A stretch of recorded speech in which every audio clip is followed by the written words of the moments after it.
Hi, I'm Lori Peterson for Whole Foods Magazine. Welcome to this webinar of our 40th Annual Retailer Survey. We'll be taking questions throughout this presentation, so please use the question tab that's on the right side of the screen and type in any questions that you have. I'm delighted to welcome Jay Jakobowitz, who is the founder and president of Retail Insights. And at Whole Foods, we're really fortunate to have Jay as our merchandising editor because he works with store owners on a daily basis to help them make their businesses profitable. Say hi to the audience, Jay. Good afternoon, everyone. Thanks for joining. Okay. Now, here's how we're running this webinar. First, we'll start with the findings from our survey, which was reported in detail in the March 2018 issue of Whole Foods Magazine. And you can find the report on our website at the URL that's posted on this page at the bottom. You can also go to the archive section of the website, open the month of March, and click on Digital Edition if you're the type who prefers to flip through pages. But in this webinar, while we will look at the competitive environment and show you how to understand your store compared to your peers, we are also going to take things beyond the survey by giving you an outlook on future challenges and pressures, and then we'll wrap up with some thoughts on how to determine who you want to be and how best to allocate your resources. Okay, before we get started, are there any questions for anybody? Do you have anything that, okay, we've got one that's just come in, which is a little bit tangential, but let's see if Jay has an opinion on this. Will CBD continue its meteoric rise? Jay, do you want to field that? It's a great question. I think we're subject to the law of big numbers, right? So the larger the base gets, the harder it is to grow at the same rate. So I would say that the answer really is no, it won't, but it will continue to outpace probably other products in the category. Was that it for the question, or? Yeah, well, wait, hold on. There's one small follow-up. What's possibly next after CBD? Oh, hard to predict. But I would say one of the interesting things about it is that the several states, I think there's a majority of states now that have some form of legalization. I think it's worth making people aware that those laws generally refer to marijuana and medical marijuana, whereas what FDA is just about to issue a permit for is cannabidiol. And so there's a distinction here at the federal level. They're not using the terminology marijuana, and I think it's something that at the state level we should be aware that if anybody's involved in lawmaking or advocacy, that we should advocate to call it by its proper medicinal name, cannabidiol, and not marijuana. We'll be having more coverage on that in our June issue. Okay. So now we're going to get into first the retail universe, which is the whole picture. And Jay is going to walk us through that. Remember once again that you can click on the questions to ask a question at any time during this presentation, and at various points we will be fielding them. And our question, wait, hold on one second, but our question for you is, are you getting your share of the 11.5 billion? That's it. Perfect. So here we are. Retail Insights publishes annually a universe of all 8 retail channels of grocery food in the United States. And this table here shows the 8 channels, starting at the top with club stores. Then what we're calling compact grocers. These are stores that are 20,000 square feet or less, and they're populated by Natural Grocers by Vitamin Cottage, Trader Joe's, and several others. Independent retailers and co-ops, and that is where the 11.5 billion comes from. That's on the cover of our March magazine. Mass merchandisers, Walmart and Target, pharmacy chains and independent pharmacies, and if you look at that number, there's only 60,000 of those. And again, mostly those stores have just supplements and vitamins, and usually not very much at that. Conventional supermarkets like Kroger and Albertsons, Wegmans, Stop and Shop, Safeway, and so forth, we're tracking almost 40,000 of those annually. And then supernaturals, of course, Whole Foods, Sprouts, Earth Fare, and others. There's about 1,000 of those in the country. And then finally, the 8th channel that we track is Vitamin Chains, and that's the GNCs, the Vitamin Shops, and the Vitamin World. They have about 5,500 stores. So keep this total number in mind, about 112,000 stores that we track annually. Next slide, please. So looking at the bottom of this next slide, the natural organic sales segment of the total food industry is $79 billion as we have it in the retail universe. And if you see the supernaturals, the second from the bottom there, Whole Foods, Sprouts, and Earth Fare, they have the leading share, $23.5 billion. If you go up to the next level, conventional supermarkets are number 2 with $15.5 billion in sales. So that's the number 1 and number 2 market shares. Then drift up to independent retailers, about third from the top there, $11.5 billion. And that's what's on the cover of the March magazine. And that's the universe that we are addressing in the annual survey, the 40th annual survey. And we'll be talking about that right after this. Just above independent retailers are compact grocers, again, Natural Grocers by Vitamin Cottage and Trader Joe's, and they come in at 4th place at $11.4 billion. And then we have a drop off to everybody else, starting with mass merchandisers, Walmart and Target at $5 billion, club stores, Costco, Sam's, and BJ's at $4.8 billion, and pharmacy chains and independent pharmacies at $3.8 billion, and bringing up the rear, the 8th out of 8 channels, Vitamin Chains at $3.4 billion. So looking at it as a percentage of market share, again, supernaturals are number 1. If they have an almost 30% share, 29.75%. Conventional supermarkets just above them are just under 20%, 19.5%. Going up to the independent retailers, the ones that we cover in the 40th annual survey, 14.5%, number 3 in market share.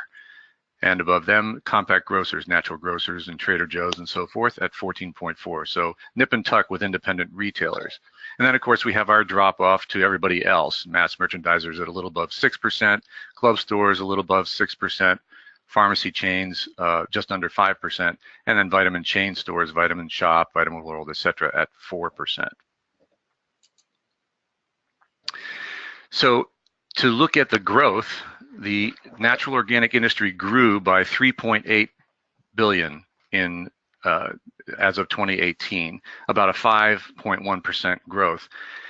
Now, what's interesting about this slide is the conventional supermarkets, just by their sheer number, remember there's almost 40,000 of them in the country that we're tracking, added 12.9% or 1.7 billion. So both on a percentage basis, on an absolute dollar basis, they grew the most. Supernaturals followed closely at 1.5 billion, but they're at a much bigger base, and so their growth was just about 7%, 6.9%. I think it's interesting that there was growth in all but 2 channels. The pharmacy chains and independent pharmacies slipped a little bit. There's been a lot of consolidation there, as you know, and a bunch of movement, and so they had a little bit of a struggle.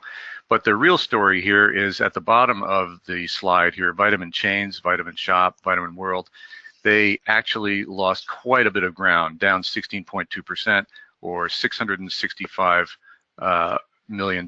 Now, this is due in large part that Vitamin World in September 2017 declared bankruptcy and closed hundreds of stores.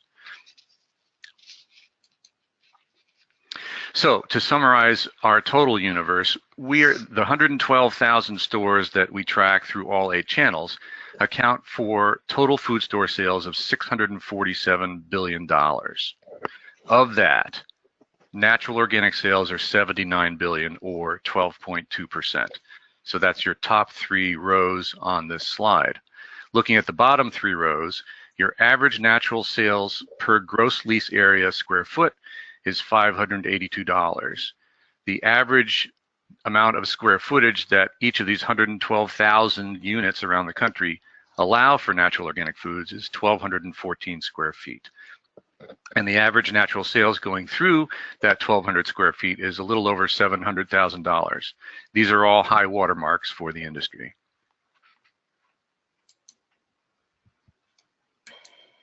Okay, like I said, we're going to take questions throughout the presentation. Does anyone have any questions for Jay about the retail universe and the information that he just presented? Let's see, I've got one question that just came in. How do you see the acquisition of Whole Foods Market by Amazon affecting the numbers that you just showed? That's a great question. We're going to have some trouble finding out, aren't we? Because as Whole Foods is now absorbed into Amazon, Amazon will not have to report as a public company breaking out Whole Foods sales separately. I think there are enough analysts, though, looking at the industry and that have followed Whole Foods for going on 40 years, that they will make estimates. So we will find out. I think that Whole Foods is going to do fine. I think that their sales are going to expand through Amazon and Amazon Prime, particularly with the private label 365 everyday value line of Whole Foods.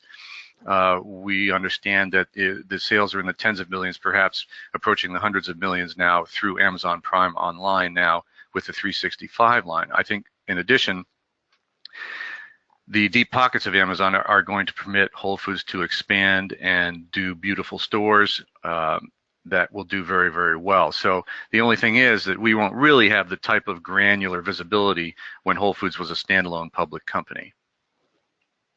Okay, one more question.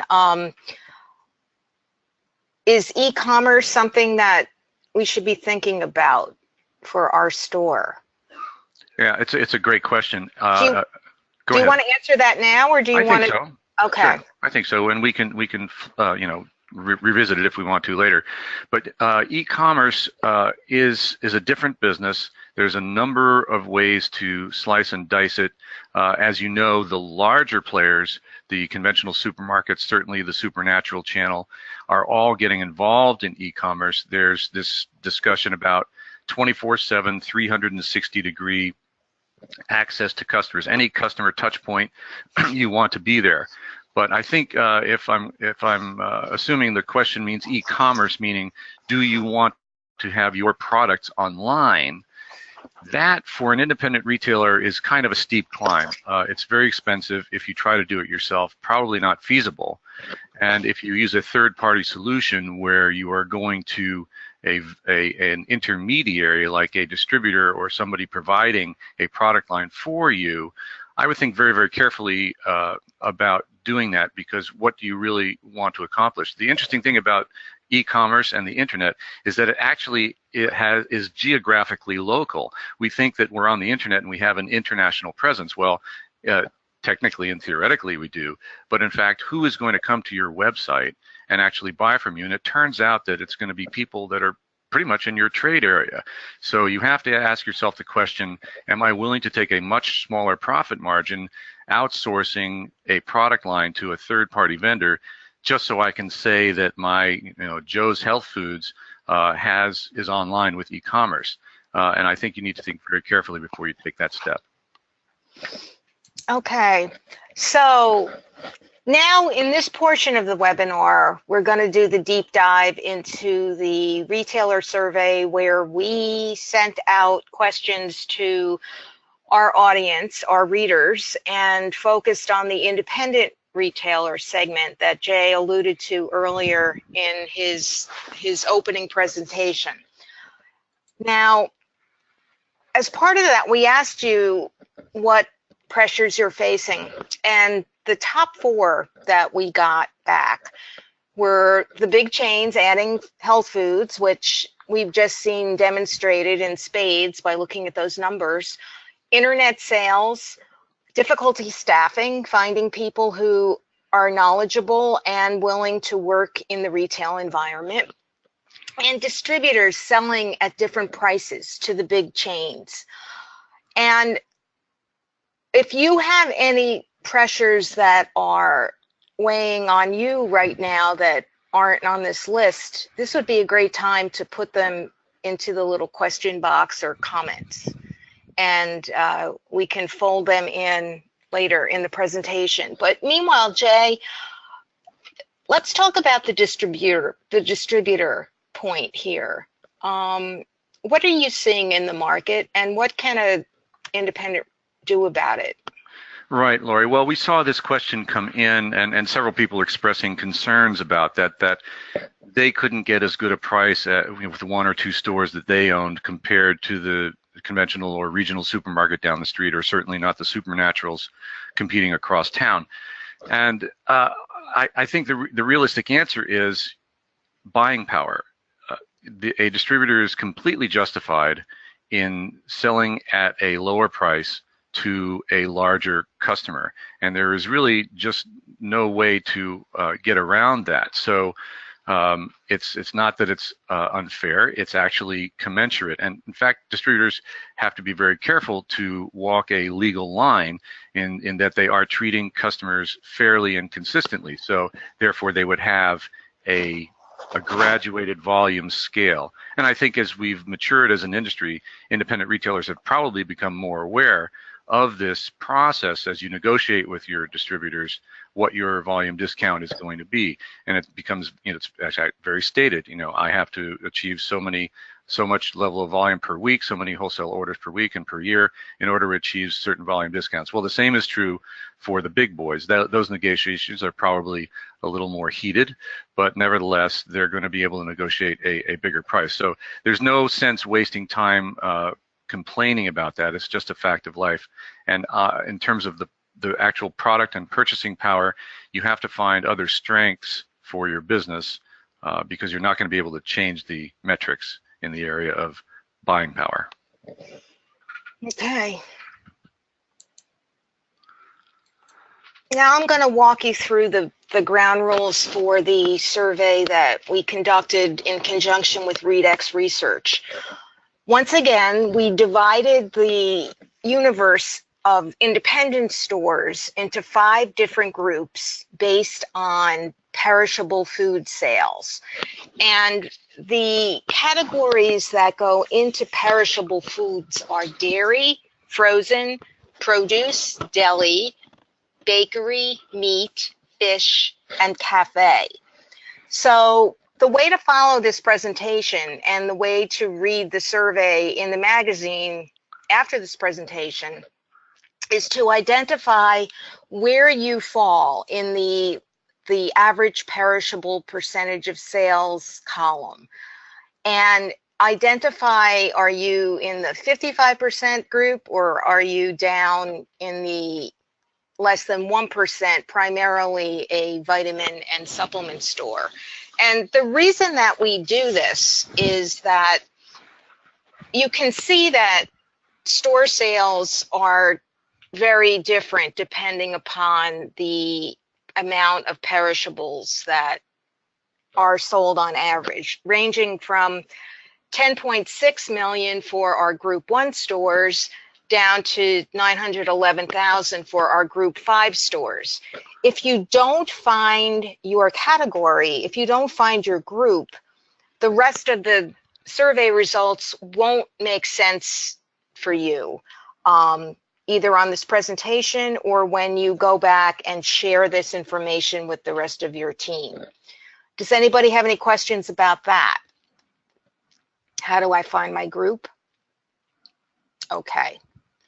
Another way to look at this is quite visually. In Group 1 sales, you're seeing more than half of the sales coming from perishables, whereas in Group 5, you're really seeing a dominance of supplements and HBA. So less than 1% of perishables in our Group 5 stores. Okay, I'm going to turn this slide over to Jay because he likes to talk these kinds of numbers. So Jay, you take it from here with this one. I don't know how much I like it, but I like getting through it. So if you direct your eyes to the last three columns on the right-hand side, starting with average sales per gross lease area. And by gross lease area, we mean how much you're paying rent on, and that's usually out to the brick walls on the outside of your store. You're being charged for all of that. On the far right is the average sales per retail square foot, and that's a bigger number because we're measuring a smaller amount of space. But I'll talk first about the average sales per gross lease area square foot. As you can see, this is another reason why we organize a survey according to perishables. In group 1 at the bottom, $341 per gross lease area square foot annually in sales. Group 1 at the top, $737.96 in sales per square foot annually. So there is an almost completely linear relationship between how much perishables you have in your stores and how many sales per square foot you have. And again, in that next to last column, average retail square footage, you can see that as perishables increase as a percentage of sales, so does the footprint. We range from 2,200 square feet in group 5, our vitamin and supplement stores, all the way up to 10,000 square feet plus. Okay. Here's a look at net profits, and this chart is just to illustrate the sort of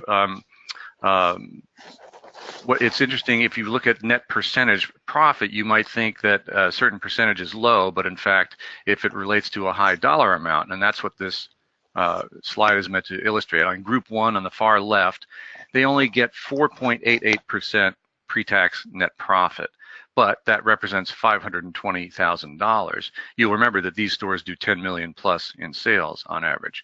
If you cast your eye over to the far right, group 5, they make 9%, 9.17% net profit. Sounds like a big number. It's more than double what the percentage is for group 1, but it only represents $83,000 because these stores do less than $1 million a year.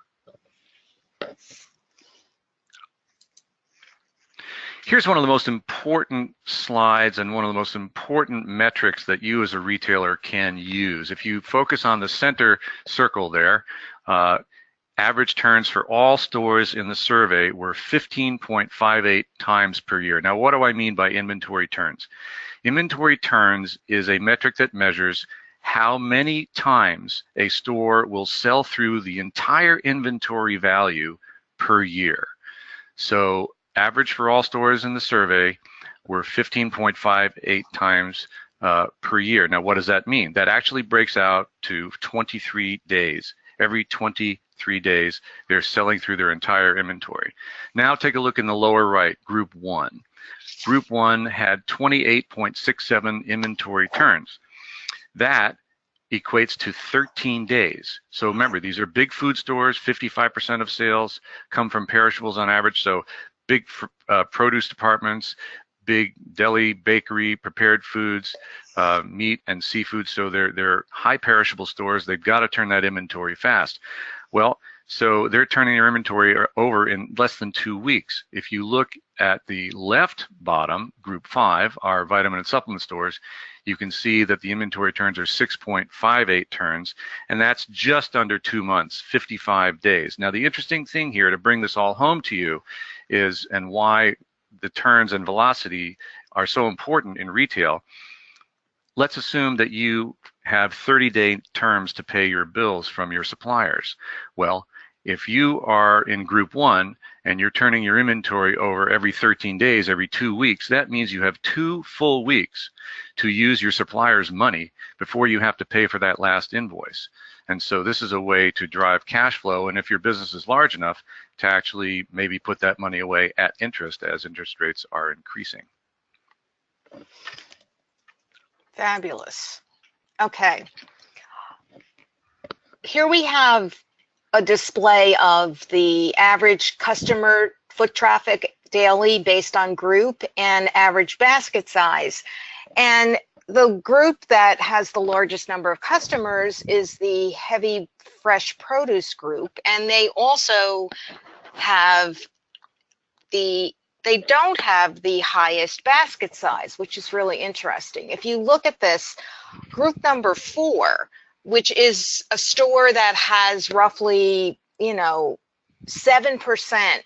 perishable predominantly supplement and vitamins, they are selling $39.50, excuse me, $39.57 on average basket size. So I think that there's some logic behind this because, you know, if you have a store that's more supplements, the price points are higher and you may be visiting less often, whereas a store that has a lot of perishables is more likely to have more frequent visits and smaller price points. But once again, find where you are on this chart and it will make sense to you. The average for all stores was 373 customers per day, or $31.56. Okay. We call private label the insurance because it's product that you have some control over. And we're finding that an increasing number of stores are starting their own private label products. Nearly half are now offering something that's private label. 17% have fewer than 25 SKUs, but 6% have upwards of 200 SKUs already. And I think that we expect to see this number increase, particularly in light of how the larger stores are viewing private label. And I'm going to let Jay talk a little bit more about that. Right, Lori. The Krogers of the world and the larger supermarkets and so forth definitely have a presence in private label. Kroger's latest numbers are $22 billion out of their roughly almost $100 billion in food sales are represented by private label, including Simple Truth, which is their natural organic line, which is $2 billion on its own. To put that into perspective, $22 billion in private label sales for Kroger is larger than Whole Foods' total sales. If we think about Aldi, which is the hard discount grocer, many of you have them in your trade areas. You walk into that store and you don't recognize any brands because it's all Aldi private label brands. And Lidl, which is entering the U.S. from Germany on the mid-Atlantic, and they've opened 20 or 30 stores, same thing. They're a hard discounter. You walk in there, you're not going to see anything you recognize because it's all private label. Of course, Trader Joe's is probably our most famous example. 80 or 90% of the products in Trader Joe's are Trader Joe's brand. And think about Whole Foods. Whole Foods has 365 Everyday Value private label, and they have their Whole Foods brand. They themselves have over $4 billion in sales, or about 25% of their sales are private label. So what does this tell us? It tells us that from smaller stores to larger stores, everyone recognizes the protection, freedom, and as Lori says, insurance of having a private label program. And as this year's survey shows, that number is increasing. Years ago, there was 25% or 33% of survey respondents who reported having private label. We are now almost at 50%, and we believe that number is going to continue to grow, and we think it's good business. We've got a question that came in about private label. How do independents compete against private label brands, Sprouts, 365, Simple Truth, when distribution-led private label, Cadia Field Day, no longer has support? Jay? What's the end of that question? When distribution, if I'm reading this correctly, distribution-led private label, such as CADIA. Oh, Cadia. Field Day, yeah, no longer has support. Okay, so this perhaps is a more recent phenomenon where the distributors had developed private labels as a third-party option for independent retailers. So in order to aggregate the volume and be able to meet the minimums and have a robust offering of private label SKUs, the distributor said, hey, we can do this.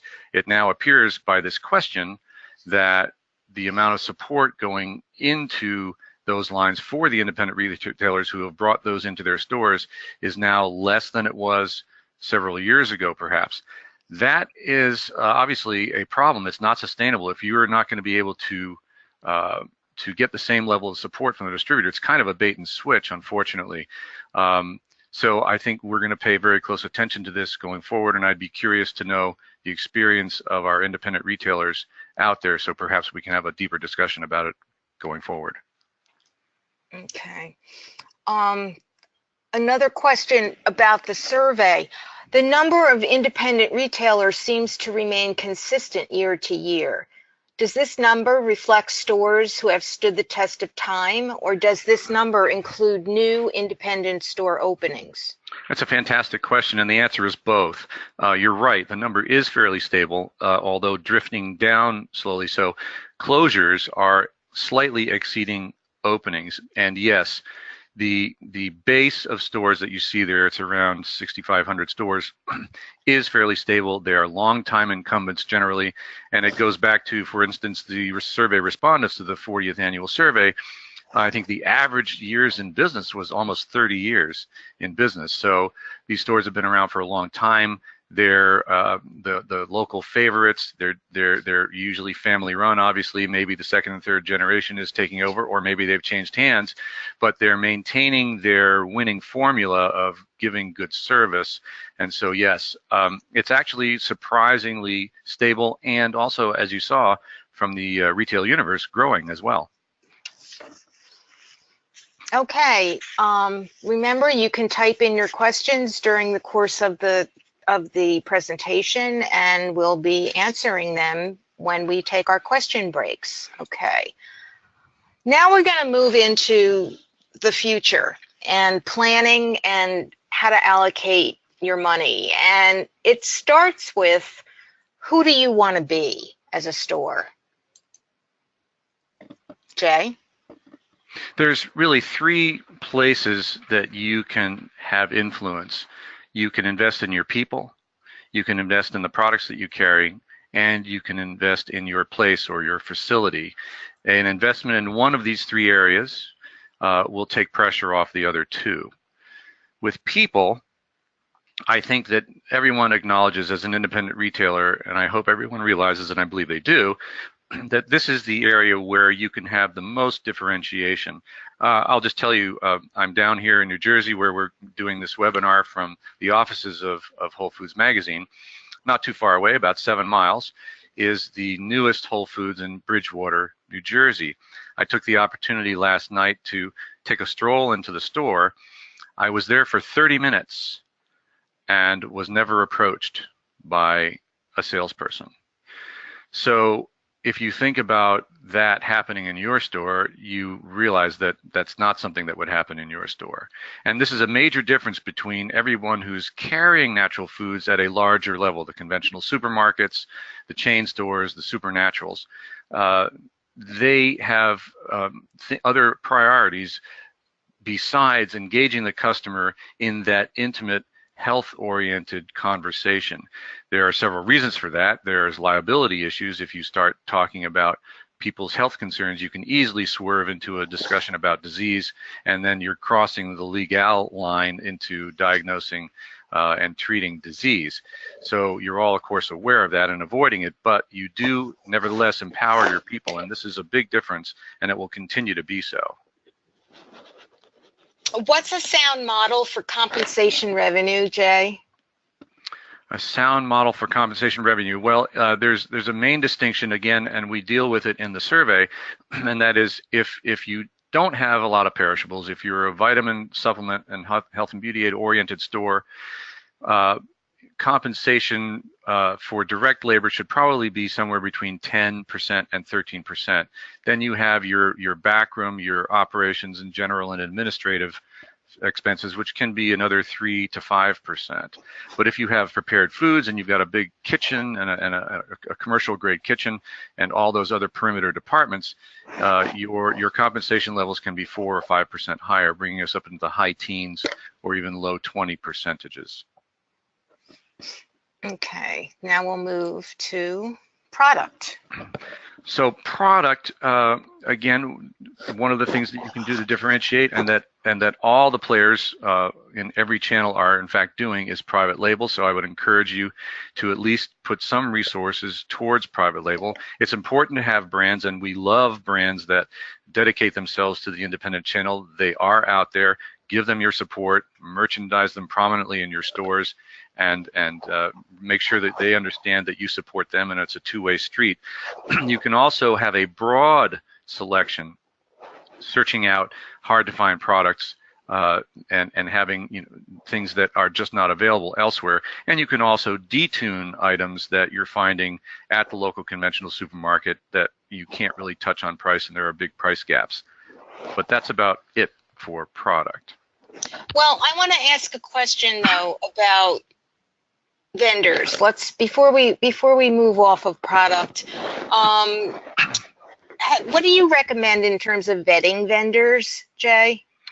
Sure. Somebody asked about the question about whether these stores that are in the independent space are long-time retailers, and in fact they are. And the best ones spend a lot of resources actually vetting their vendors. They will actually travel to the vendor's facility to verify their manufacturing, packaging procedures, and they want to know who they're buying from. Because we're a small industry growing up, a lot of these companies are in fact still family run, and we're still a very fragmented industry on the supply side. So there's hundreds, if not thousands, of small vendors. So get to know them, take time to find out who they are, make sure that their mission aligns with yours and that their standards align with your standards. Are you getting involved at all with helping stores figure out their MAP policy? Stores or vendors? Well, stores in terms of how they're going to relate to their vendors. Well, sure. I mean, this is a conversation that's going to happen in order to continue to have sales online and in brick and mortar stores. You just did a webinar on this, didn't you, Lori? Yeah, we did last week, and it's on the website now. What was some of the take-homes? Along with a white paper that's really geared to manufacturers on how to establish winning MAP strategies. Some of the takeaways were that people are getting serious about adhering to this and are starting to merchandise based on who's supporting them and enforcing their MAP. They're getting better display, they're getting better visibility. The other thing I'd say that came out of it was that it's a tricky area, and it's not something to enter into lightly without some professional counsel, because there are, it's all in how you say it and what you do. Like, advertised price is the key. But I would recommend people go back and listen to that. We'll be doing some more coverage of that topic in the coming months because of the interest that was expressed. Yeah, my view, Elliot, is that it's a conversation that is becoming more relevant. Retailers should not be afraid to address it with their vendors, and vendors need to put resources towards the question, and we cannot have this huge gap in pricing on the internet and pricing in retail stores. So don't be afraid to have the conversation, and certainly engage your primary vendors in the question. Let's move on to place. Okay, this store, I'm actually going to go a little bit deeper on this image. Healthy Habit is a store I happened to visit while I was on vacation in Phoenix a month or so ago, and it's under new ownership. And in terms of its placement, it's in a very competitive market with Sprouts. It's Sprouts Land, Sprouts Farmers Market's headquartered there. There's Natural Grocers, there's Albertsons, which has a very large organic private label section. There are Whole Foods opening up in the neighborhood, and the demographic is starting to change. But the store itself is in a strip mall on a highway where it shares its signage with 5 other unrelated businesses. So one of the things that they do is have this radio show that serves as a marketing vehicle, and a lot of special events, a lot of events. And when I went in there, the store was packed, which was very interesting because visually, you know, you got to say it is what it is, but there's clearly a loyal clientele. And then in contrast, let's look at this. Right. So this is a shot from, I mentioned that I just went to the new Whole Foods in Bridgewater, New Jersey. This is a shot. I'm about in the middle of the store looking out towards the coffee and seating area. And behind me extends just as much seating area for people to actually sit at tables and have a meal.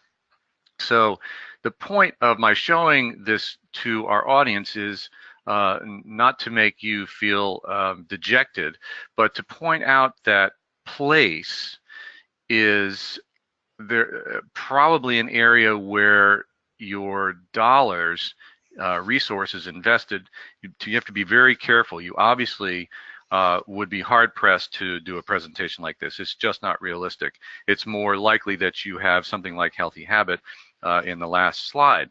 But what you can do on the inside of your store is to make sure, number one, that it's clean. Number two, understand that its smallness is an intimacy that creates an experience along with the people who work for you, who are empowered to engage the customer. All that together creates an experience of shopping. And so you don't have to have the largest store, you don't have to have the most expensive physical build out, but you do need to keep it clean, maintain your equipment, keep those freezers and refrigerators running quietly and smoothly, and you can do the best you possibly can with place. Okay. It's time for questions again. You know, we've got Jay here for another little under 20 minutes or so, and he's willing to answer your specific business questions, and I'd say take advantage of it while you got them. Or if you have anything else to add, please use the question tab and type something in. Oh, we got, okay. How much should an independent store spend on marketing and advertising, Jay? Yeah, that's actually one of the real light bulb moments in the survey this year, because prior surveys, the stores that responded indicated that they didn't really have to spend too much on marketing and advertising, usually averaging under 1% of sales. This year, however, it was over 2% of sales, and people were spending almost as much as almost 4%, 3.85% for stores in Group 5, the vitamin and supplement weighted stores. So what this says to me is that independent retailers are responding to the changing marketplace, the pressures of the internet and other competitive channels, and that word of mouth is no longer as effective. It's not going to move the needle as much. It's certainly a factor. We want good word of mouth, and that certainly still works. But in order to maintain growth, it sounds like independent retailers have realized that they need to do spend more on marketing. I will say, Lori, if I may, please. There's a fourth P beyond people, product, and place that is super important here, and it relates to some things that we've seen happen in the news recently, and it's policy, your terms of doing business. I think everybody probably is aware of the snafu at Starbucks last week, where in Philadelphia, 2 customers who asked to use the bathroom and were refused, and then refused to leave when asked, were arrested when the store manager called the police. Starbucks has spent the week walking this back. They're going to shut their stores sometime in May, all 9,000 US stores, for sensitivity training. And it turns out that the company does not have a standard loitering policy. Now, I have some compassion for them because, as they point out, they have something like 20,000 plus stores worldwide, different countries, different cultures, and they make the case that it's not easy to have a single standard loitering policy for customers that are not purchasing anything. In addition to that, they make a big deal about being what's known as the quote-unquote third place, that is not home, not work, but a place of gathering community. And so this is the other side of that coin. Well, if what you do is you say, hey, we're an open community third place, warm and fuzzy, where you can meet people and you can exchange, well, how does that actually play out with policy? So be glad that you don't have 9,000 or 20,000 stores to deal with, and you can set policy so that you remove the discretion from your staff, because giving your staff running room to interpret your policies is asking for trouble.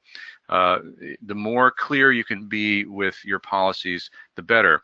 And I will say one final thing about this, and that is, if you've noticed, there are several large companies like Home Depot and many other large retailers that are using third-party companies, one of them is called Retail Equation, to monitor return behavior of customers and to refuse returns based on patterns of returns. There's a number of criteria. They vary store by store. They vary by which company is managing this for you. But what I would say is, here we are beginning to see the real difference between what is mass internet type businesses and independent small local retailers. You should have a policy, in my view, that is 100% satisfaction guaranteed. Yes, there are going to be abusers, people that have a pattern of returns, but those should be dealt with on an individual basis as your staff alerts you to these patterns.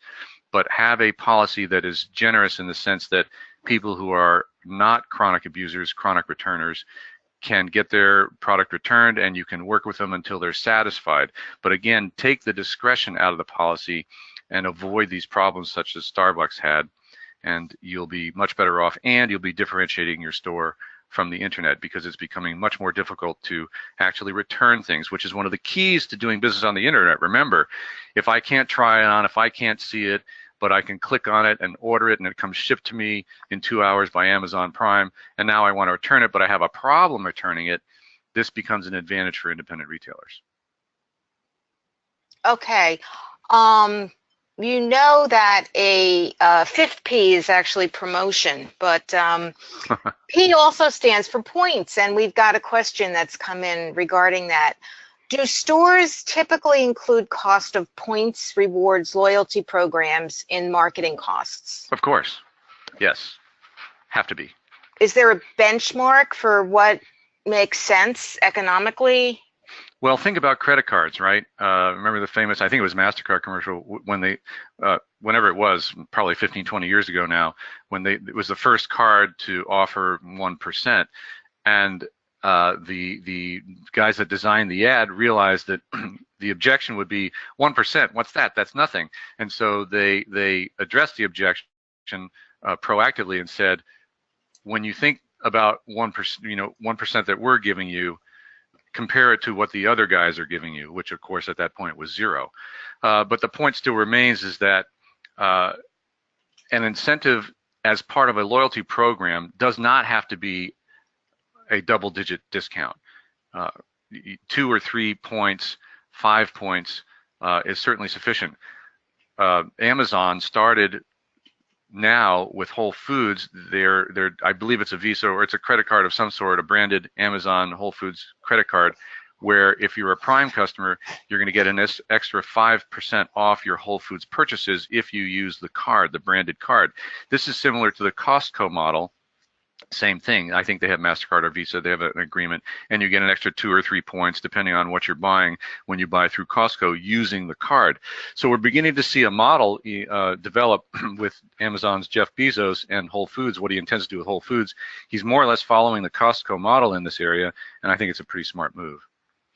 Okay, we've got another question. It's like a comment question. I was curious about the size and role and differentiation impact, if any, among independent and regional retailers when it comes to the food service aspect. For retail meal solutions, prepared foods and snacks, and any fresh food solutions outside of typical deli, cheese, deli seafood, deli butcher. What factors are the most important? So I'm not sure how to answer the question because I'm not sure what the question is really asking.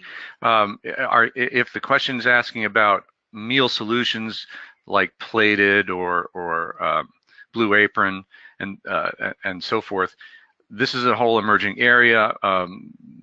20 or 30% of households have tried it. Albertsons just bought their own. I think they bought Plated. Target has acquired a home meal delivery service. So these things are going on, but by the same token, some of these meal solutions are now partnering with supermarkets rather than just being standalone home meal replacement companies. So this is a work in progress. I would say if you have a prepared foods department and program, you should definitely think about meal solutions. But I think the more durable long-term approach is to recognize that when consumers are looking for this type of product, they're looking for an assistance in making a meal. They're not necessarily looking for a complete replacement or a complete solution. It's really about helping them assemble a meal that they want to partially participate in, but to save time. Yeah, PCC in Seattle just introduced their own meal kit consisting of their own organic natural products. It's not, I don't believe it's a subscription service, but it is, you know, it's definitely following on that model. So I guess that would be a case of an independent really going in that direction that some larger retailers perhaps have been doing for a while. And with PCC, Puget Consumer Co-op up in Seattle, if you're a brick and mortar retailer, you don't have to have a subscription program. You can just provide this as almost a more built out grab and go item. Right. Okay, another map question. And Jay, if you're not comfortable answering this, please, I would encourage people to turn to our white paper that's on WholeFoodsMagazine.com in the retail content library. But the question is, what advice would you give to a supplement manufacturer who is protecting MAP policy as a primary goal? Is it appropriate to proactively tout this? Yes, absolutely. I think I can speak for the independents that it's just like a calling card. It's like a mission statement that if you as a supplement vendor are saying we invest in protecting our pricing and we put resources towards it, therefore you're not going to be embarrassed by the price gap between what you're able to offer in your store versus what you're going to see online. That absolutely is a calling card for vitamin and supplement marketers, and I would highly encourage them to shout that from the rooftops. Okay, you had mentioned earlier, this is another question, that e-commerce is cost prohibitive for independents. Do you have a partnership recommendation, or, you know, like delivery, Instacart, or you going with the Unify model, or can you talk about that at all? Well, those are two different things. I think that for depending on the type of store you have, if you have high perishables and a prepared foods program, Instacart and those sorts of services may be worth looking into.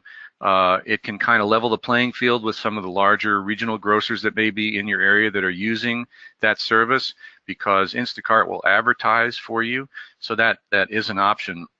The other question about e-commerce, again, and I want to be clear, and I hope I'm answering the question the right way, is that putting a product line online is a completely different animal. In other words, vitamins and supplements and health and beauty aids and packaged goods. That's a massive effort that you probably can't attempt. That's what I mean when it's too expensive. So there are third-party solutions.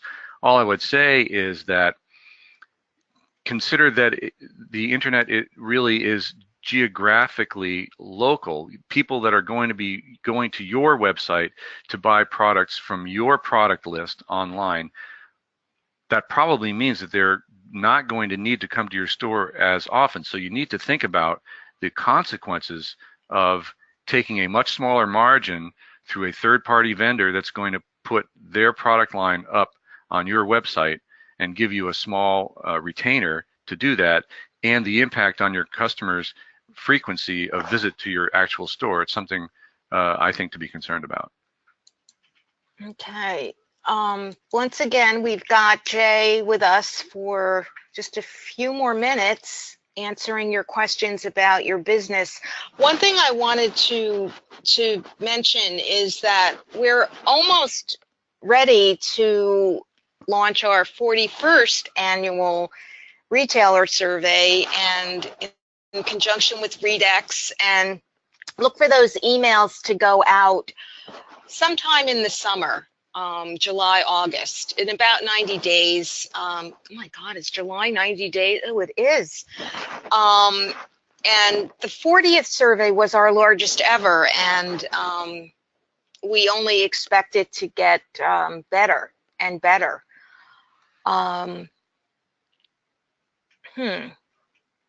Okay, hold on. There's one more question. Do you view social media as being separate from e-commerce? Yes, sure. Social media, every store should have a social media presence. This is the most affordable, lowest barrier to entry part of e-commerce and digital communication. You absolutely should have it. But remember, it's like publishing, and you should be able to allocate some of your internet savvy workforce or team paying attention to those so that you're responding in a timely fashion. And by that I mean, if you can, ideally within 2 or 3 hours, certainly within 24 hours, respond to digital communications from any of your social media interfaces or applications. So yes, you do it.